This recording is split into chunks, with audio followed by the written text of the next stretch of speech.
13 February रोजी राष्ट्रीय जंतनाशक दिन साजरा केला जातो। या दिवशी 1 ते 19 वर्ष वयोगटातील सर्व मुलामुलींना जंतनाशक गोळी देऊन विशेष मोहीम राबवली जाते। या अनुषंगानं जिल्हाधिकारी अमोल येडगे यांनी जिल्हा स्तरावरील मोहिमेत सहभागी आरोग्य यंत्रणेचा आढावा घेतला।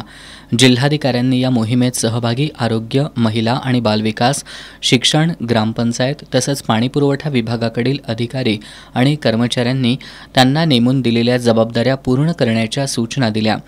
जंतनाशक गोळ्या देण्याची मोहीम यशस्वी करण्यासाठी आरोग्य विभागानं ग्रामस्तरावर आवाहन करावं, पालकांना माहिती द्यावी तसंच ऊसतोड कामगारांच्या बालकांपर्यंत या गोळ्या पोहोचवण्याचं नियोजन करण्याच्या सूचना जिल्हाधिकारी येडगे यांनी दिल्या। बैठकीला जिल्हा परिषदेचे प्रभारी मुख्य कार्यकारी अधिकारी अजय कुमार माने, महिला आणि बालविकासच्या मुख्य कार्यकारी अधिकारी शिल्पा पाटील, जिल्हा आरोग्य अधिकारी डॉक्टर राजेश गायकवाड, जिल्हा शल्यचिकित्सक डॉक्टर सुप्रिया देशमुख आदी उपस्थित होते।